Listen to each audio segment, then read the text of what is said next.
Right now, Milwaukee at the center of a close call involving the safety and security of Vice President Kamala Harris. And 12 News broke this story showing this video of the wrong way driver narrowly missing Harris's motorcade Monday night. Tonight, we've learned who's behind bars and how this happened. The Milwaukee Sheriff's Office says the driver entered I-94 on the St. Paul Avenue off-ramp as Harris was making her way to the airport.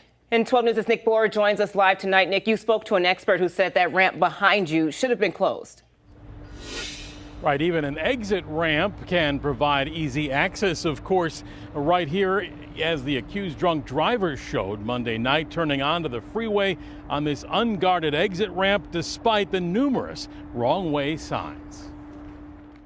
Video from Department of Transportation cameras shows the car first turning onto the off-ramp at St. Paul and begin to enter the freeway. The next shot shows him slowly entering I-94 going westbound against traffic, right past several police vehicles and the vice president herself.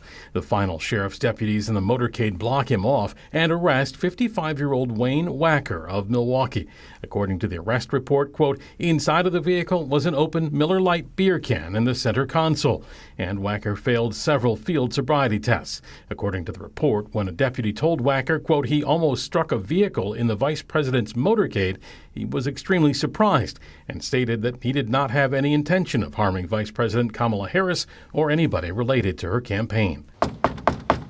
No one answered at Wacker's home today, though a neighbor described him as friendly. When you hear about what happened, I mean, does it surprise you? Yeah, of course. It can happen to anybody. Obviously, Wisconsin is, not maybe the best environment for these kinds of things, but it's a shame. And I hope he gets the help that he needs. An MPS website lists Wacker as a special education teacher with Milwaukee Public Schools, though MPS didn't respond to a request for comment.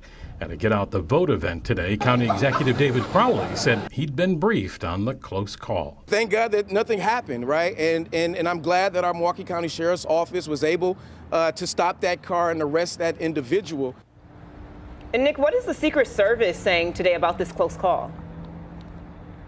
Well, a retired Milwaukee police official who worked extensively on details protecting dignitaries did say that these ramps are typically closed off by law enforcement for these motorcades, suggesting that this may have been a mistake. The Secret Service, though, telling us in a statement, quote, they cannot disclose specific details about operations and procedures pertaining to motorcade safety.